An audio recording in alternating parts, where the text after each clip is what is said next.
اعوذ باللہ من الشیطان الرجیم بسم اللہ الرحمن الرحیم وَإِذْ قَالَ رَبُّكَ لِلْمَلَائِكَةِ إِنِّي جَاعِلٌ فِي الْأَرْضِ خَلِيفَةً قَالُوا أَتَجْعَلُ فِيهَا مَن يُفْسِدُ فِيهَا وَيَسْفِكُ الدِّمَاءَ وَنَحْنُ نُسَبِّحُ بِحَمْدِكَ وَنُقَدِّسُ لَكَ قَالَ إِنِّي أَعْلَمُ مَا لَا تَعْلَمُونَ وَعَلَّمَ آدَمَ الْأَسْمَاءَ كُلَّهَا ثُمَّ عَرَضَهُمْ عَلَى الْمَلَائِكَةِ فَقَالَ أَنبِئُونِي بِأَسْمَاءِ هَؤُلَاءِ إِن كُنتُمْ صَادِقِينَ قَالُوا سُبْحَانَكَ لَا عِلْمَ لَنَا إِلَّا مَا عَلَّمْتَنَا إِنَّكَ أَنْتَ الْعَلِيمُ الْحَكِيمُ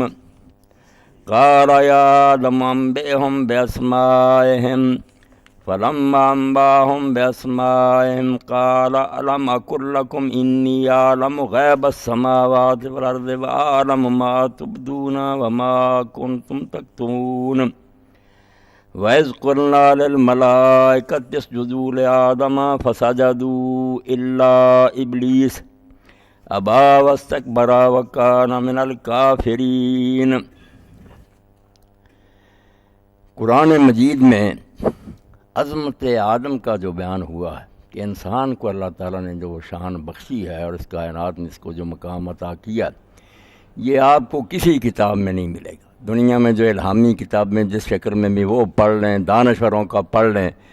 انسان کی تحقیر اور بے قدری کی ہے کہ یہ بہت گندا ہے، برا ہے، فضول ہے، اس سے زیادہ بری شے ہی کوئی نہیں، اس کو چاہیے کہ خودکشی کر لے، اپنے آپ کو فنا کر دے، یہی در سارے دیں گے۔ مگر قرآن مجید میں جب ہم آتے ہیں اور دیکھتے ہیں، پتہ چلتا ہے کہ جس مرتبے پر اللہ نے اس کو فائز کیا، جو شان انسان کو اللہ نے دی ہے نا، یہ خیال کرے نہ کرے اپنا وہ مرتبہ جو ہے اس کا لحاظ رکھے نہ رکھے، یہ اس کی اپنی قسمت ہے، مگر مرتبہ بہت اونچا دیا۔ اور اسی لیے بالکل نیک لوگوں نے یہ بات کہی کہ ہیج کر رمنا شنیدی آسمان، یہ آسمان اتنا بلند و بالا ہے اور انسان اس کے سامنے ایک ذرہ بھی نہیں، وہی اس کی وسعت کا پتہ نہیں کہ آسمان کتنا، مگر آسمان نے یہ آواز سنی ہے خدا کی طرف سے کہ آسمان ہم نے تجھ کو عزت دی ہے۔ کرمنا بنی آدم جو آتا سورہ بنی اسرائیل میں کہ ہم نے بنی آدم کو بڑی عزت دی ہے، بڑی شان، کہتے ہیں ہیج کرمنا شنیدی آسمان، اس آسمان نے یہ آواز سنی، اتنی بڑی مخلوق، اس کو نہیں یہ شرم ملا کہ شنیدی آدمی پرغمہ، جو اس غموں سے بھرے ہوئے انسان نے سنا ہے نا، دکھوں سے بھرا ہوا، اور واقعی اس دکھوں سے بھرے ہونے کی وجہ سے شان ملی ہے۔ یہی بات مولانا تھانوی رحمۃ اللہ نے فرمایا، حافظ شیرازی جو فرماتے ہیں کہ اللہ تعالیٰ نے آسمان و زمین کو کہا امانت اٹھاؤ، آسمان بار امانت نہ توانست کشی، آسمان بھی نہیں اٹھا سکا، کام کیا، قرائے فال بنا میں منے دیوانہ تھا، تو ٹاس پھر میرے دیوانے کے نام نکلا۔ تو تھانوی صاحب فرماتے ہیں حافظ صاحب نے جو دیوانہ کہا نا، اس میں ہی سارا نقطہ چھپا ہوا کہ وہ دیوانے نہیں تھے، ہوشیار سے بچ گئے، یہ دیوانہ تھا، عاشق تھا، مجنوں، اس نے کہا اللہ نہیں کوئی اٹھاتا، یہ غموں کا بوجھ میرے اوپر لاد دی، غم۔ اور بالکل اللہ کے بندوں نے یہ باتیں جو کہی نا کہ اللہ تعالیٰ نے جب تقسیم کیا ہر شے کو، قسمت کیا ہر چیز کو قسام ازل نے، ہر شخص کے جس چیز کے قابل نظر آیا، کسی کو کچھ دیا کہ پہاڑوں کو سر،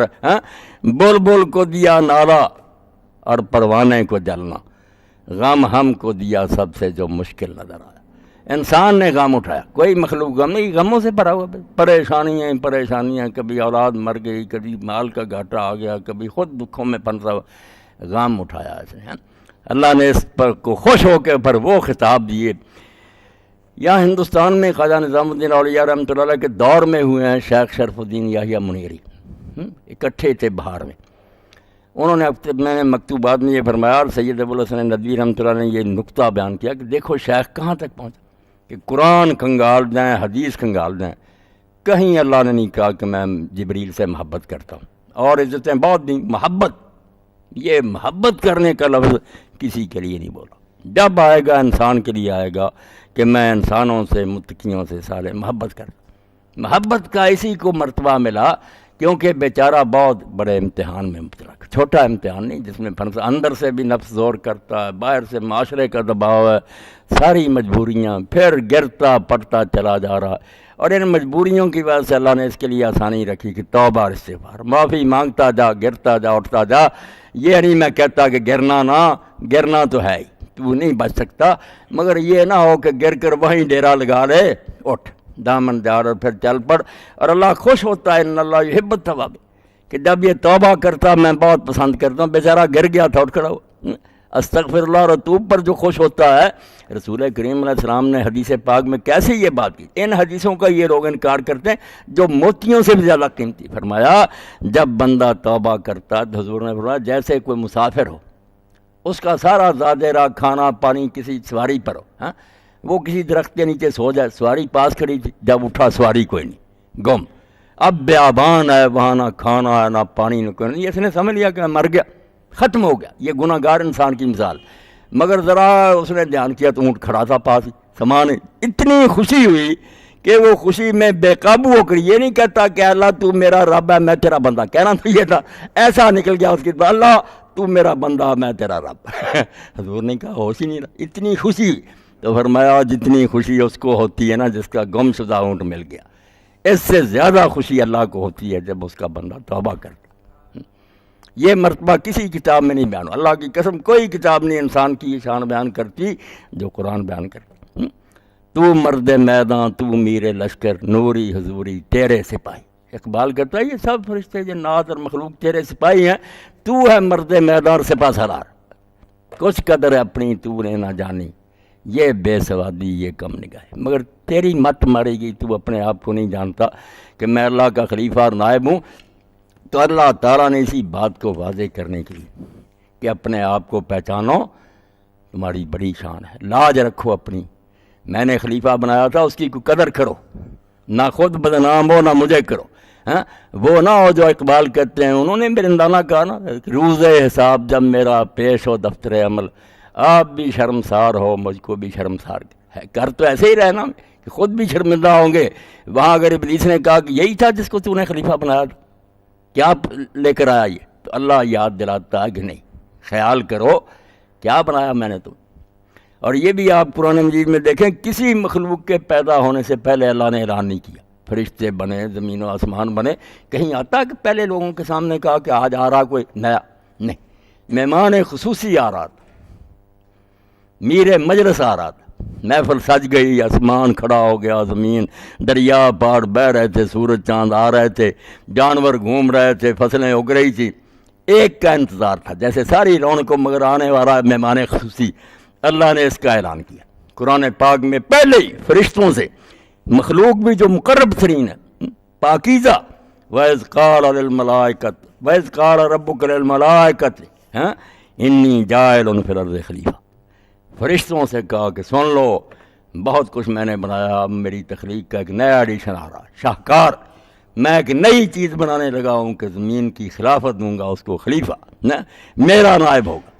جنات بھی رہے ہیں، حساب کتاب ان کا رہے، مگر خلافت نہیں کسی کو ملی کہ زمین اس کی تحویل میں دے دی کہ اس کو بناؤ سنوارو بگاڑو، بے شک شہر آباد کرو، بے شک ڈاکے مارو، بند تعمیر کرو، باغ لگاؤ، نہیں، کسی مخلوق نے نہیں کی۔ رہتے ہوں گے، اچھائیاں کی ہوں گی، برائی، زمین کی آبادی جو ہے نا، رونق، شہر آباد ہیں، سڑکیں بنی ہیں، باغات لگے ہیں، جس کو اقبال کہتے ہیں، انہوں نے محاورہ لکھا نا، اللہ یہ خلافت یہ ہے کہ کچھ کام اصل نے کرنا تھا، کچھ نائب کے ذمہ کر دیا، تو کہتے ہیں کہ بے ذوق نہیں اگرچہ فطرت، بہت اونچی بات خلافت کے،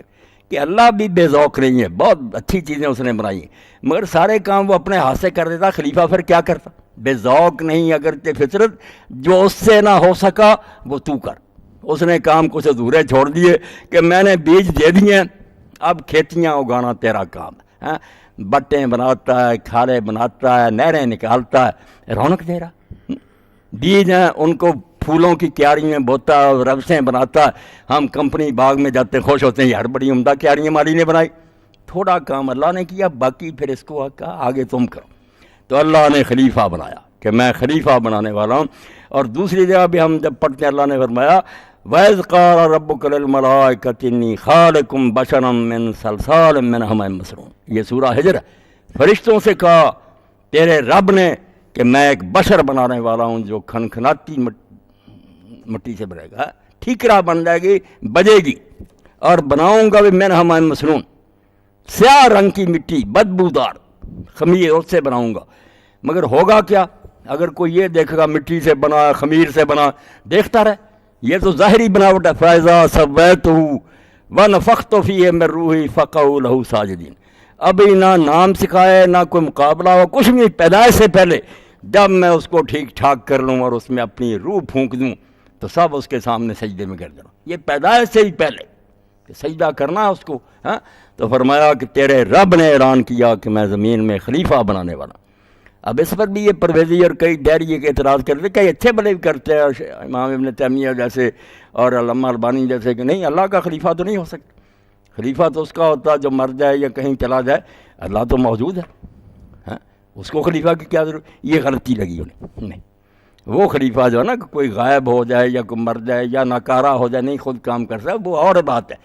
یہ وہ بات ہے جو امام راغب اصفہانی نے فرمائی، تشریف۔ یہاں مقصود یہ نہیں کہ مجھ سے کام نہیں ہوتا یا میں کہاں چلا گیا ہوں، نہیں، عزت دینے کے لیے کہ میں نے اپنے ماتحت ایک کو نائب بنایا ہے تاکہ لوگوں کو اس کی شان کا پتہ چلے۔ کام میں سارے خود کر سکتا ہوں، میں ہی موجود ہوں، مگر اس کا امتحان لینا ہے، اس کو عزت دینی ہے۔ نہ غائب ہوا اصل، نہ موت ہوئی ہے، نہ اس کو کوئی کمزوری لاحق ہوئی ہے، صرف امتحان کی خاطر اپنا نائب بنایا ہے کہ اس کی عزت کا لوگوں کو پتہ چلے۔ اب فرشتوں نے جب یہ سنا،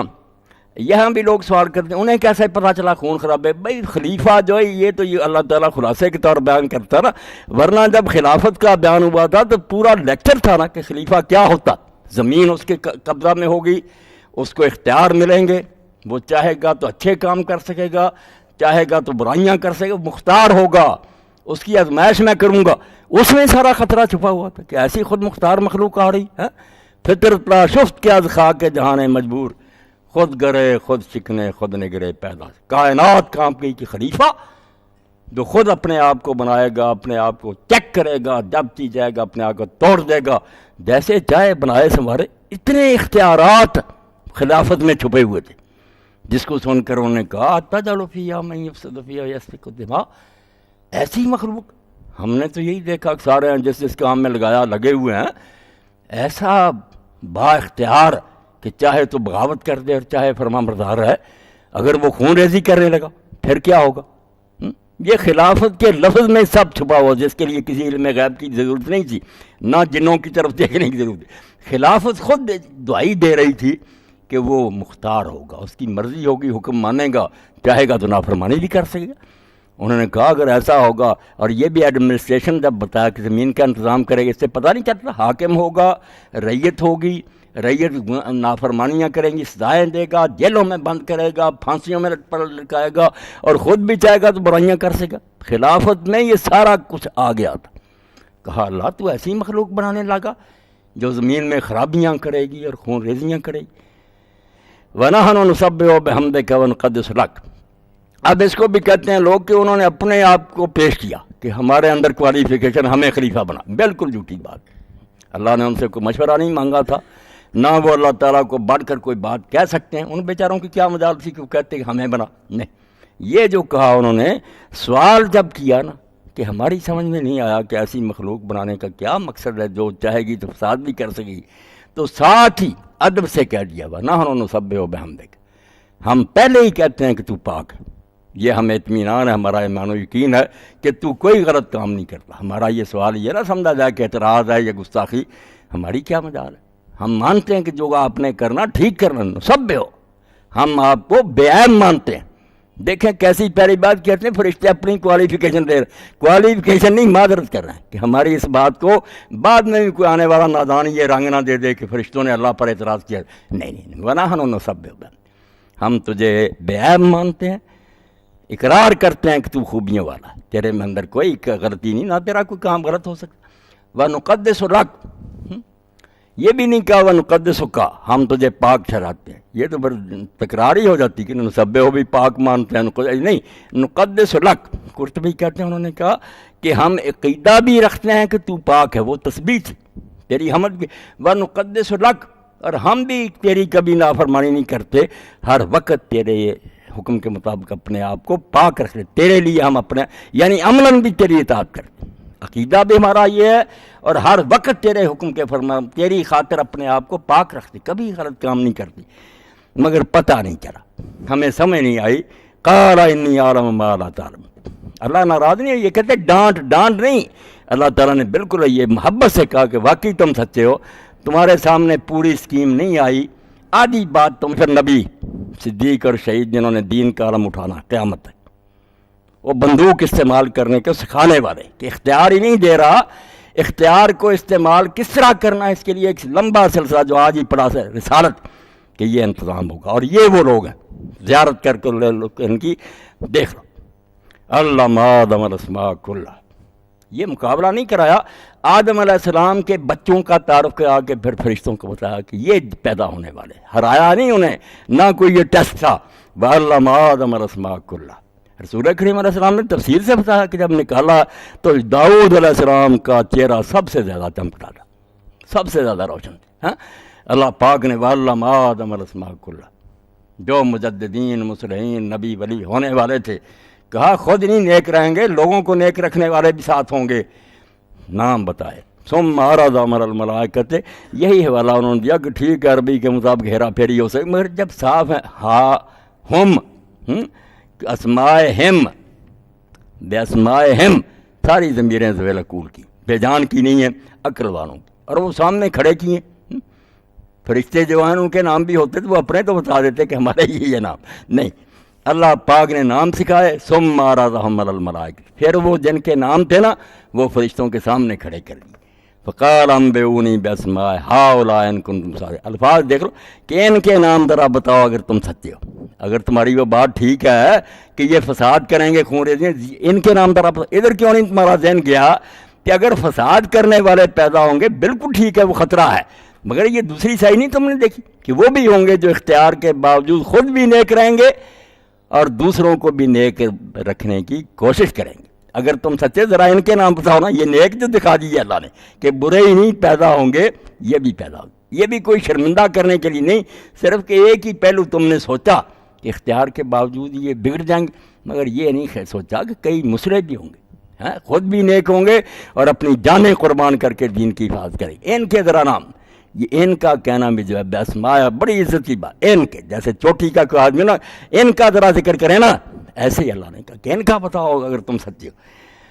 قالوا سبحانک، انہوں نے کہا بالکل ہم پہلے ہی مانتے ہیں کہ آپ پاک، کوئی غلط کام نہیں کرتے، مگر ہم نے جو سوال کیا تھا وہ بے ادبی نہیں تھی، نہ اعتراض تھا، لا علم لنا الا ما علمتنا، ہمیں چونکہ کوئی پتہ نہیں سوائے اس کے جو آپ نے بتایا اتنا ہی جانتے تھے، ہمیں زیادہ تو نہیں پتہ، انک انت العلیم الحکیم، تو ہر شے کو جانتا ہے، تو بالکل دانا ہے، وہی کام کرتا جو ہونا چاہیے۔ قال یا آدم انبئہم باسمائہم، تو آدم علیہ السلام کی بڑی عزت تھی، پھر میرا بچہ کوئی فرسٹ آئے میں دکھاؤں گا، میرا فرزندہ دیکھو کیسا قابل نکلا، اس کو تمغہ ملا، وظیفہ ملا، اللہ نے آدم سے کہا ذرا ان کو بتانا پھر کہ یہ نوح آئے گا، یہ ابراہیم ہوگا آگ میں جلے گا، یہ اسماعیل چھری کے نیچے۔ آدم علیہ السلام نے جب تعارف کرایا کہ برے ہی پیدا ہوں گے میری پشت سے، یہ ہیں، فلما انبأهم باسمائہم، جب نام بتائے، قال الم اقل لکم انی اعلم غیب السماوات والارض واعلم ما تبدون ما کنتم، یہ سارا لوگوں نے بنا لیا کہ فرشتوں سے لڑائی ہے اللہ کی، کہ سارے فکروں کے طرز میں ایسے جیسے ناراض نہیں، احسان جتا رہا کہ دیکھو میں نے آپ کے سوال کا جواب مشاہدے کے ذریعے دیا، بتایا نہیں صرف زبانی، وہ بندے دکھا دیے آپ کو، زیارت کرا دی، تو اس موقع پر فرمایا کہ میں نے کہا نہیں تھا کہ میں غیب جانتا ہوں آسمانوں اور زمینوں کا، آپ کو تھوڑا پتہ جتنا مجھ سے سنا، میں تو سب کو جانتا،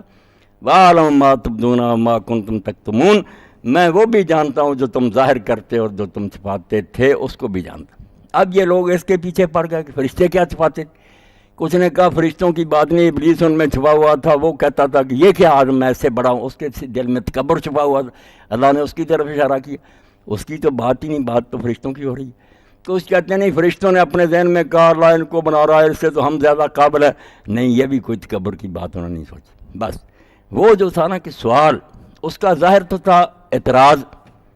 ظاہری الفاظ پڑھنے فساد والے پیدا کر، ہر بیوقوف سمجھے گا کہ اعتراض کر رہے ہیں۔ وہ تو میں نے وضاحت کر دی کہ انہوں نے بار بار کہا کہ تو پاک ہے، ہم اعتراض نہیں کر رہے، مگر احمد سمجھ سکتا تھا۔ اللہ نے کہا میں تمہارے ظاہری الفاظ بھی سنتا تھا،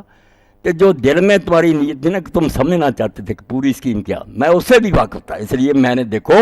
پوری طرح آپ لوگوں کے سامنے ساری اسکیم جو نا پیش کر دکھا دیے، وہ بندے احسان جتایا کہ میں ظاہری الفاظ بھی تمہارے سن رہا تھا کہ فسادی پیدا کر رہا، اور اندر کی چیز بھی سن رہا کہ اصل میں یہ بیچارے سمجھنا چاہتے ہیں کہ اللہ تعالیٰ یہ کیوں خطرہ مور رہا۔ جب یہ سب کچھ ہو گیا تو اللہ فرمایا وَإِذْ قُلْنَا لِلْمَلَائِكَةِ اسْجُدُوا لِآدَمَ، سجدہ کرو آدم کو۔ یہ تو میں نے پڑھا قرآن مجید کہ پہلے ہی کہہ دیا تھا، یہ ناموں کی بات نہیں، پیدائش سے پہلے کہہ دیا تھا کہ جب میں اس کو بناؤں گا سجدے میں پڑ جاؤں۔ تو سجدے میں فَسَجَدُوا إِلَّا إِبْلِيسَ، سب سجدے میں گر گیا سوائے ابلیس کے۔ اب اس پر بھی بعض دوست سوال کرتے، ٹھیک ہے کہ اللہ نے کہا تو فرشتوں کو تھا، ابلیس جو تھا یہ تو فرشتہ نہیں تھا، یہ تو اللہ خود کہتا سورہ کہف میں کہانا من الجن کہ وہ جنوں میں سے تھا، یہ کہاں سے آ گیا؟ پھر ان بیچاروں نے کہا کہ جن ہوتے تھے، انہوں نے فساد کیا، اللہ نے فرشتے بھیجے، انہوں نے سب کو تباہ کر دیا، یہ بڑا نیک بچہ نظر آیا، اس کو وہ پھر اپنے پاس لے گئے، وہاں یہ بات کرتا رہا، ان کا استاد بن گیا، اس لیے جن ہونے کے باوجود ان میں ہی رہتا تھا۔ ایسی بات نہیں، یہ جینی تھا، اور کوئی اس نے کوئی بات نہیں کی، نہ کہیں آتا چپے چپے پر سجدے کیے، یہ آپ ہی لوگوں نے اپنی طرف سے اس کی صفائی بنائی ہوئی ہے، ایسی نہیں بات۔ باقی قرآن مجید کا یہ انداز، اس کو یاد رکھیں کہ قرآن مجید میں ایک ہی جگہ آپ قصہ پڑھ کر چاہیں نا سارا مسئلہ حل ہو جائے، نہیں، اس میں ٹکڑے بکھرے ہوئے، تقریر میں جو ٹکڑا مناسب ہوتا تھا وہ بیان ہو جاتا، سارے نہیں، وہ سارے اکٹھے کریں گے نا، کسی پیغمبر کا بھی لینے، ایک جگہ نہیں مسئلہ حل ہوگا، کوئی چیزیں دوسری جگہ سے ملیں، یہ دوسری جگہ ملتا ہے کہ اس کو بھی الگ حکم تھا کہ اللہ نے کہا کیوں نہیں تو نے سجدہ کیا، اذ امرتک، جبکہ میں نے تجھے حکم دیا تھا۔ اس سے پتہ چلا کہ یہاں فرشتوں کی بات ہے، اس کو الگ حکم بھی تھا، تو الگ دیا، بے شک یہ جنوں میں سے تھا۔ قرآن مجید کے سارے مقامات اگر اکٹھے کریں انشاءاللہ جواب قرآن میں ہوتا۔ تو فرمایا کہ ابلیس نے نہیں کیا، ابا، انکار کر دی کہ میں نہیں سجدہ کروں، بس تک بڑا بنا۔ اور قرآن مجید میں آتا بھی سورہ صاد میں کہ اللہ نے کہا تو تکبر کر رہا، خواہ مخواہ بڑا بن گیا، یہ ہے ہی تو اپنے آپ کو سمجھتا کہ اونچی شان والا۔ اس نے کہا نہیں، میں تکبر کوئی نہیں کر رہا، واقعی میں اونچا ہوں، مجھے آگ سے پیدا کیا، یہ مٹی سے پیدا کیا، میں اس کو کیوں سجدہ کروں؟ غلط حکم آپ دے رہے ہیں، میں نہیں اس کو مانوں گا۔ یہاں سے مردود ہو گیا، ورنہ سجدے تو ہم بھی نہیں کرتے، نمازیں نہیں پڑھتے، مگر ہم کافر نہیں ہوتے، ہم مانتے ہیں کہ حکم اللہ کا ٹھیک ہے۔ اس نے تو صاف چیلنج کر دیا کہ تو کام ہی غلط کر رہا، آگ کے بنے ہوئے کہ مٹی کے سامنے جو آتا ہی عقلی بات غلط ہے، بس یہاں سے کفر شروع ہوا، وَكَانَ مِنَ الْكَافِرِينَ، کافروں میں سے ہو گیا۔ تو اللہ تعالیٰ نے یہاں بھی اور دوسرے مقامات بھی انسان کی جو عظمت، سورہ احزاب دیکھے وہاں کیا منظر ہے، وہ بھی عجیب بات ہے کہ پہاڑ کھڑے ہیں، زمینیں کھڑی ہیں، آسمان کھڑا ہے، اللہ کہتا اٹھاؤ امانت، کانپ گئے کہ ہم نہیں اٹھا سکتے۔ الفاظ کیا کہ انہوں نے انکار کر دیا اٹھانے سے، واشفقنا منہ، لرز گئے، کانپ گئے، انسان نے اٹھا لی۔ اب اس کے آگے آتا نا انہ کان ظلوما جہولا، کہ یہ ظالم جاہل، اس کا ترجمہ کر دیتے ہیں کہ یہ ظالم جاہل تھا۔ اب سارے لوگ کہتے ہیں یار نہ اس نے اتنا بوجھ اٹھایا، سارا جہان انکاری ہو گیا، اس غریب نے گردن سامنے کر دی کہ لاد دے میرے اوپر، تو ساتھ ہی یہ خطاب مل گیا کہ یہ ظالم جاہل ہے۔ اب مرزا غلام احمد جیسے صوفیوں سے لے کر نا، اور کئی قادیانی حضرت صاحب نے مسئلہ حل کیا، میں نے کہا اس سے پہلے یہ سارا کچھ صوفی لکھ چکے ہیں، اس سے ہی اس نے چرایا، مگر یہ بات تو کوئی نہیں کہ نہیں یہ ظالم جاہل تھا۔ ظالم کیا تھا؟ اپنے آپ پر ظلم کرنے والا۔ اس نے کہا دوسرے اپنے آپ پر ظلم نہیں کرتے، میں مشقتیں جھیلوں گا، روزے رکھوں گا، جہاد کروں گا، جانے ظالم اپنی نفس پر ظلم کرنے والا۔ اور جہول یہ صوفیوں کی تشریح ہے، یہ جاہل بنا کہ اس نے جو خطرے تھے اور سارے ان کو بھول دیا کہ میں نہیں خطرے خطرے جانتا، جو ہو سو ہو، اپنے بارے میں جاہل ہو گیا کہ مجھے خطرات کی کوئی پرواہ نہیں۔ بات تو یہ بھی اچھی ہے، مگر یہ نقطہ ہی ہے نا، اصل نہیں یہ بات۔ وہ جیسے لوگ جانتے ہیں نا کہ کانا جو ہوتا ہے ہر جگہ تھا کا معنی نہیں دیتا، وہ تامہ بھی ہوتا ہے، کان اللہ بکل شیء علیما۔ کون ترجمہ کرے گا کہ اللہ ہر شے کو جاننے والا تھا، اب نہیں ہے اب بھی، جگہ جگہ آتا ہے یہی، جس کو پھر ترجمہ ہوتا کہ ہے۔ اب اللہ تعالیٰ کہتا ہے کہ وہ جتنا بڑا اٹھایا، مگر اب جو کر رہے ہیں کرتوت انسان، ان کا انہ کان ظلوما جہولا، اور یہ بھی آپ سمجھیں کبھی بات جس طرح ہی بیان ہوتی کہ انسان ایسا ایسا، مگر وہ سارے لوگوں کے لیے نہیں ہوتا، وہ بیوقوف سمجھ لیتے ہیں کہ ساری دنیا کو کہہ رہا نبیوں ولیوں کو، نہیں، ان الانسان لفی خسر، انسان گھاٹے میں، انسان نہیں سارے گھاٹے میں، برے ہی گھاٹے میں، نیک لوگ جو ہیں وہ نفع میں۔ تو یہ بھی عادت ہے ان الانسان لظلوم کفار، کہ انسان جو ہے بہت بڑا ظالم اور بڑا کافر ہے۔ اب نبی اس میں آئیں گے؟ نہیں، یہ عام حالت جو ہوتی ہے نا اکثریت کی، اس کا بیان ہوتا ہے۔ لٹریچر جو ہے ادب کو، اس کو سمجھنے کے لیے عقل چاہیے کہ وہ خطاب ایسا نہیں ہوتا کہ سارا جہان آ گیا۔ ہم تھوڑے سے لوگوں کو دیکھتے ہیں کہ برائی کر رہے ہیں، خطاب میں کہتے ہیں لوگ ایسا ایسا کرتے ہیں۔ حضور پاک صلی اللہ علیہ وسلم کا بھی آتا، جب ٹوکنا ہوتا تھا نام نہیں لیتے تھے، یہ کہنا کہ لوگوں کو کیا ہو گیا کہ ویسا کرتے۔ اب سارے لوگ تو نہیں کرتے ہوتے، تو اللہ نے جو ظالم ہے ان کا بیان کیا کہ اتنی بڑی ذمہ داری سر لی، مگر اب ظالم جاہل بنے ہوئے، اپنا بیڑا غرق کر رہے ہیں اور نہیں جانتے کہ اس کا حشر پھر کیا ہوگا۔ یہ بروں کی بات ہے، ورنہ نیکوں کی تو اللہ نے تعریف ہی کی۔ تو بس مقصد یہ ہے کہ قرآن پاک کو، یہ تو اختصار سے میں نے کوئی بیان، ورنہ جوں اس کتاب کو دیکھیں نا، اس سے جو اپنی شان سمجھ میں آتی ہے نا، پھر شرم کرنی پڑتی ہے کہ کچھ حیا کرو۔ اللہ نے اتنا بڑا مرتبہ دیا، تمہارے سر پر تاج سجایا ہے، فرشتوں سے سجدے کیے، خلیفہ بنایا، پہلے اعلان کیے، مگر اب تم یہ حرکتیں کر رہے۔ اسی لیے قرآن شرم دلاتا ہے کہ نہ ایسا کام کرو، نہ مر گیوں غلام رسولہ تے گھل ہو آ بھائی آئے۔ دیکھیں نا پنجابی ہے، مگر مولانا تفسیر کرتے لکھتے ہیں غلام رسول تو اپنے آپ کو کہتے ہے تو میری آپ سب کی بات، نہ مر گیوں غلام رسولہ تے گھل ہو آ بھائی آئے۔ شرم کی وجہ سے ڈوب کر مر جانا چاہیے تھا انسان تجھ کو، تانے چڑکاں تین سر پارے کہ سنگ ہوئے ٹل جائے۔ ابلیس وہاں کہہ رہا کہ اس کو عزت دی ہے تو نے، قرآن میں آتا اس کو، وہ کہتا ہو اتنے بڑے تانے ہیں دشمن کے، سنگ ہوئے ٹل جائے۔ پتھر بھی ہوتا تو پانی ہو جاتا، مگر تجھے شرم نہیں آئی، اتنی کتابیں آئی ہیں، نبی آئے، تو حیا ہی نہیں کرتا۔ تو قرآن پاک جھنجھوڑتا ہے کہ اللہ نے جس تخت پر تمہیں بٹھایا نا، اس کی لاج رکھو۔ وہ بات نہیں ہونی چاہیے جس طرح لوگ کہتے ہیں کتا تخت بٹھایا تو چکی چٹن گیا، ایسی نہیں ہونی چاہیے کہ تخت چھوڑ کر چکیاں چاٹتا پھرے کتا، اس کی یہ ذلت ہی ہے نا۔ اللہ کا خلیفہ ہو کر، اللہ کا نائب ہو کر، فرشتوں کا مسجود ہو کر، اتنے انبیاء رسول اس کے لیے آئے، پھر یہ اچھا کام نہ کرے تو رسوائی اور ذلت یہ اور اس کے سوا کوئی نہیں ہے۔ تو اللہ توفیق دے ہم اللہ کی کتاب کی قدر کریں۔ یہ خزانہ ہے جو لوح محفوظ سے اترا، جبریل لے کر آئے، لفظ لفظ کی خدا نے حفاظت کی۔ اس کی تفسیر اور شرح جو حکیم صاحب نے بڑی اچھی بات کی تھی کہ سنت آپ دیکھ لیں سورہ طلاق میں، ان اللہ علیکم ذکر رسولہ، ہاں آگے قرآن آ جاتا ہے۔ پہلے کہا کہ اللہ نے اتارا ہے تمہاری طرف ذکر، اور اس کا بدل کیا آگے؟ قرآن نہیں کہا کہ وہ ذکر، ان اللہ علیکم ذکر رسولہ، ذکر اتارا ہے رسول، بتایا کہ ذکر یہ ہے، یہ کتاب کی شکل میں، مگر چلتا پھرتا ذکر رسول ہے۔ اسی لیے کہتے ہیں حضرت عائشہ صدیقہ نے جب یہ بیان کیا کہ لوگوں تم پوچھتے حضور کا کردار کیا تھا، قرآن نہیں پڑھا؟ جب اس نے سعد بن صاحب نے کہا میں پڑھا، تو فرمایا کانا خلق القرآن، یہ کتاب دیکھ لو، وہ چلتا پھرتا قرآن دیکھ لو۔ حضور قرآن ناطق تھے، سر سے پاؤں تک ڈلے ہوئے تھے سانچے میں۔ یہی کتاب اللہ مطالبہ کرتی ہے کہ اعلیٰ درجے کا نہیں تو کچھ اپنے اندر پیدا تو کرو، اللہ بھی خوش ہو، اس کا رسول بھی خوش ہو۔ وآخر دعوانا الحمدللہ رب العالمین۔ اب آپ کے سامنے حکیم صاحب درس حدیث پاک